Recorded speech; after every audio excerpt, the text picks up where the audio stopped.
Hello नमस्कार दोस्तों। मैं हूं किशन लाल और आप देख रहे हैं RJ Kishan education YouTube channel.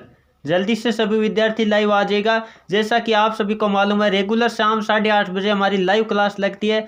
आज हम बात करने वाले हैं army GS mock test number 5 रहने वाला है। इससे पहले जीएस के मैंने 4 मॉक टेस्ट करवा दिए, जिन्होंने भी नहीं देखा जरूर देखेगा। ये सारे मॉक टेस्ट आर्मी के प्रीवियस ईयर के पेपरों के आधार पर लग रहे हैं, यानी जो 1 नवंबर के आर्मी के पेपर में पूछे गए क्वेश्चनों का संग्रह हम करवा रहे हैं।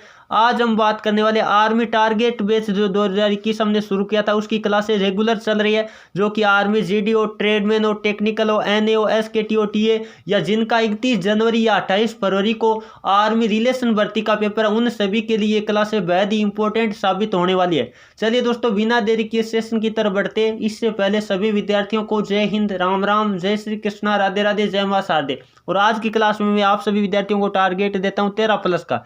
तो प्रत्येक विद्यार्थी के इस क्लास में 13+ होने चाहिए। देखते कौन कौन विद्यार्थी इस टारगेट को अचीव कर पाते हैं। चलिए दोस्तों, फर्स्ट क्वेश्चन आपकी स्क्रीन के सामने लेते हैं, साथ साथ सभी विद्यार्थी लाइव चैट में जवाब देते रहना। फर्स्ट क्वेश्चन दोस्तों आपकी स्क्रीन के सामने आगे क्या दे रखा है? थर्मामीटर होता है, थर्मामीटर के द्वारा क्या नापा जाता है? पहला क्वेश्चन तो यही बनता है। तो थर्मामीटर के द्वारा तापमान मापा जाता है, यानी थर्मामीटर का मतलब होता है तापमापी की धातु। कौन सी धातु का प्रयोग किया जाता है? थर्मामीटर में कौन सी धातु भरी है? तो जो ऑप्शन नंबर ये बता रहे हैं पारा। पारे का प्रतीक क्या होता है? Hg होता है। कई बार एग्जाम में आ चुका है पारे यानी मरकरी, और मरकरी का प्रतीक होता है Hg। चांदी आपको पता होगा, चांदी का प्रतीक होता है Ag। ये भी आपको ध्यान रख लेना है। चलिए दोस्तों आगे बढ़े, अगला क्वेश्चन नंबर बात कर लेते हैं। 2 आपकी स्क्रीन के सामने आ गए। जल्दी से सभी विद्यार्थी क्वेश्चन नंबर 2 का भी जवाब देने की कोशिश करेगा। प्रोटॉन में कौन सा आवेश होता है? प्रोटॉन में बात कर लेते हैं तो आपको ध्यान रखना है प्लस का आवेश होता है, जो ऑप्शन नंबर डी बता रहे हैं धन आवेश। बिल्कुल का उत्तर सी है, यानी पॉजिटिव चार्ज होता है, यह आपको ध्यान रख लेना है। और नेगेटिव चार्ज की बात करें तो आपको पता होगा किस पे होता है? इलेक्ट्रॉन पे होता है। इलेक्ट्रॉन पे आपको ध्यान रखना है, नेगेटिव चार्ज होता है। और आपको पता होगा न्यूट्रॉन होता है, न्यूट्रॉन पे कोई आवेश नहीं होता है, यानी न्यूट्रल होता है। ये भी आप सभी विद्यार्थियों को नोट कर लेना है। चलिए दोस्तों आगे बढ़े, अगला क्वेश्चन नंबर बात कर लेते हैं। 3 आपकी स्क्रीन के सामने आ गए। जल्दी से सभी विद्यार्थी क्वेश्चन नंबर 3 का भी जवाब देने की कोशिश करेगा। डेंगू बुखार का कारक जीव कौन सा है? डेंगू बुखार की बात करें तो आपको पता होगा मच्छर के काटने से, आपको पता है मच्छर के काटने से आपको पता है डेंगू बुखार हो जाता है। तो डेंगू बुखार होता है वो आपको पता है किस विषाणु जनित रोग है? जो ऑप्शन नंबर कौन सा बता रहे? डी सी बता रहे, बिल्कुल का उत्तर सी है। वायरस जनित रोग है, जो ऑप्शन नंबर सी बता रहे, बिल्कुल का उत्तर सी है। चलिए दोस्तों आगे बढ़े, अगला क्वेश्चन नंबर बात कर लेते हैं। 4 आपकी स्क्रीन के सामने आ गए। जल्दी से सभी विद्यार्थी क्वेश्चन नंबर 4 का भी जवाब देने की कोशिश करेगा। निम्न में से कौन सा स्तनधारी है जिसका सर्वप्रथम क्लोन किया गया था और उसका नाम क्या था? डोली था। तो डोली आप सबको पता होगा नाम किसका था? बिल्कुल जो ऑप्शन नंबर ये बता रहे भेड़, बिल्कुल का उत्तर सी है। और कई बार क्वेश्चन ऐसे आ जाता है, चांद पर सर्वप्रथम किसको भेजा गया था? आपको पता होगा, यानी अंतरिक्ष में भेजा गया प्रथम जानवर की बात करें तो आपको ध्यान रखना है कुतिया थी, लाइका जिसे कहते हैं। ये भी आपको ध्यान रख लेना है। चलिए दोस्तों आगे बढ़े, अगला क्वेश्चन नंबर बात कर लेते हैं। 5 आपकी स्क्रीन के सामने आ गए। जल्दी से सभी विद्यार्थी क्वेश्चन नंबर 5 का भी जवाब देने की कोशिश करेगा। कार के जो हेडलाइट होती है, यानी जो आगे के दृश्य को देखने के लिए जो हेडलाइट लगी होती है, उसको आपको पता है किस प्रकार का आईना लगा होता है? आईना का मतलब होता है दर्पण। आईना का मतलब क्या होता है? दर्पण। तो किस प्रकार का दर्पण लगा है? जल्दी से बताने की कोशिश करिएगा। देखते कौन कौन स्टूडेंट इसका सही जवाब दे पाते हैं। बिल्कुल जो ऑप्शन नंबर कौन सा बता रहे? बी बता रहे, अवतल। बिल्कुल का उत्तर सी, अवतल दर्पण लगा होता है। आप सबको पता होगा। यदि मैं बात करूं सौर भट्टी, सौर भट्टी में भी आपको पता होगा अवतल दर्पण लगा होता है। ये भी आपको ध्यान रख लेना है। जबकि ड्राइवर की बगल में जो दर्पण लगा होता है, जो पीछे का दृश्य देखने के लिए काम में लिया जाता है, उसकी बात करें तो वो होता है उत्तल आईना। ये भी आप सभी विद्यार्थियों को नोट कर लेना है। चलिए दोस्तों आगे बढ़े, अगला क्वेश्चन नंबर बात कर लेते हैं। 6 आपकी स्क्रीन के सामने आ गए। एक चुंबक में ध्रुव कितनी होती है? एक चुंबक में ध्रुव की बात करें, पोल कितने होते हैं? जल्दी से बताने की कोशिश करिएगा। बिल्कुल जो ऑप्शन नंबर सी बता रहे 2, बिल्कुल का उत्तर सी है। यदि मैं बात करूं तो नॉर्थ पोल हो गया और साउथ पोल हो गया, 2 पोल होते हैं। आपको ध्यान रखना है उत्तरी ध्रुव और दक्षिणी ध्रुव है। चुंबक में 2 पोल होते हैं, आप सबको पता होगा। इस तरह से होती है चुंबक। यदि मैं बात करूं इधर नॉर्थ है तो इधर कौन सा होगा? साउथ होगा। इस तरह से होता है, चुंबक में 2 ध्रुव होते हैं। चलिए दोस्तों आगे बढ़े, अगला क्वेश्चन नंबर बात कर लेते हैं 7 आपकी स्क्रीन के सामने आ गया। क्या दे रखा है? जनरेटर की बात करते हैं तो एक यंत्र है जो आपको पता है उत्पन्न करता है। कौन सी ऊर्जा उत्पन्न करता है? जनरेटर की बात कर लेते हैं, डायनेमो की बात कर लेते हैं, तो आपको पता होगा जो ऑप्शन नंबर कौन सा बता रहे, बिल्कुल जो ऑप्शन नंबर सी बता रहे, बिल्कुल का उत्तर सी, विद्युत ऊर्जा उत्पन्न करता है। आपको पता होगा जनरेटर होता है वो, हम बात कर लेते हैं तो यांत्रिक ऊर्जा को विद्युत ऊर्जा में रूपांतरित करता है। किसको? यांत्रिक ऊर्जा को विद्युत ऊर्जा में रूपांतरित करता है। कई बार क्वेश्चन आ चुका है, तो जल्दी से सभी विद्यार्थी नोट कर लीजिएगा। चलिए दोस्तों आगे बढ़े, अगला क्वेश्चन नंबर बात कर लेते हैं 8 आपकी स्क्रीन के सामने आ गया। क्या दे रखा है? वस्तुएं जिनमें विद्युत करंट प्रवाहित होता है उसे क्या कहते हैं? यानी विद्युत करंट होता है, यानी विद्युत धारा होती है, वो आसानी से प्रवाहित हो जाते हैं, उन्हें क्या कहते हैं? आपको पता होगा सुचालक कहते हैं। क्या कहते हैं? सुचालक कहते हैं, यानी कंडक्टर कहते हैं। सुचालक आपको पता है ऑप्शन में कौन सा दे रखा है, देखिएगा जल्दी से। तो सुचालक आपको पता है जो ऑप्शन में डी बता रहे, संवाहक कह दो या सुचालक कह दो या कंडक्टर कह दो, बिल्कुल का उत्तर सी। धातुएं होती है वो विद्युत की सुचालक होती है। आपको पता होगा विद्युत रोधी की बात करें तो आपको पता है जिनमें विद्युत प्रवाहित नहीं होती है वो विद्युत रोधी यानी कुचालक कहलाती है। ये भी आपको ध्यान रख लेना है।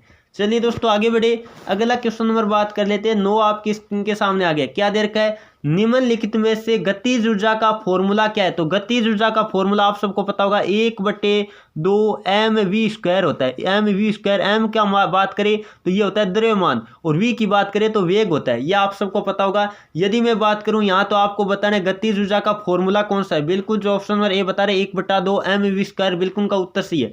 यदि मैं बात करूं ये किसका सूत्र है, mgh की बात करें तो ये आपको पता होगा स्थितिज ऊर्जा का सूत्र है। नोट कर लो, कई बार आपको पता है स्थितिज ऊर्जा का फॉर्मूला भी पूछ लिया जाता है, तो सभी विद्यार्थियों को नोट कर लेना चाहिए। और गतिज ऊर्जा और स्थितिज ऊर्जा के योग को क्या कहते हैं? यांत्रिक ऊर्जा कहते हैं। आपको ध्यान रख लेना है, स्थितिज ऊर्जा और गतिज ऊर्जा दोनों का योग क्या कहलाता है? यांत्रिक ऊर्जा कहलाता है, जो कि आपको दिखाई दे रहा है। यांत्रिक ऊर्जा की बात करें तो ऑप्शन नंबर आपका बी राइट होगा, जबकि आपको यहाँ गतिज ऊर्जा पूछा, इसका मतलब ऑप्शन नंबर ए राइट होगा। चलिए दोस्तों आगे बढ़े, अगला क्वेश्चन नंबर बात कर लेते हैं 10 आपकी स्क्रीन के सामने आ गए। जल्दी से सभी विद्यार्थी क्वेश्चन नंबर 10 का भी जवाब देने की कोशिश करेगा। श्वसन की क्रिया में होती है, यानी श्वसन की क्रिया किस में होती है? जल्दी से सभी विद्यार्थी इसका लाइव चैट में जवाब देने की कोशिश करेगा।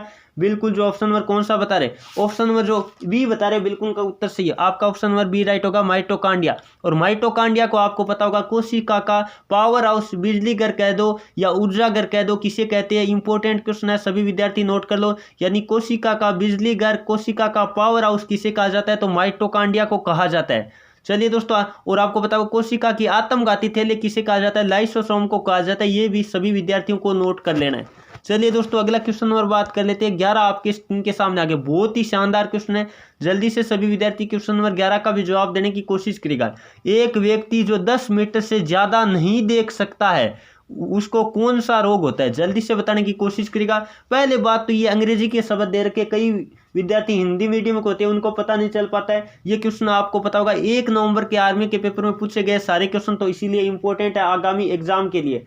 इसका मतलब क्या होता है? हाइपरमेट्रोपिया का मतलब क्या होता है? आपको ध्यान रख लेना है, इसका मतलब होता है दूरदृष्टि दोष। इसका मतलब क्या होता है? नोट कर लो पहले तो ये शब्द, दूरदृष्टि दोष, दूरदृष्टि दोष होता है इसका मतलब। और नीचे वाला हम बात कर लेते हैं, मायोपिया का मतलब होता है निकट दृष्टि दोष। क्या होता है? निकट दृष्टि दोष। पहले तो ये नोट कर लो, फिर हम बताते हैं इस क्वेश्चन का जवाब, निकट दृष्टि दोष।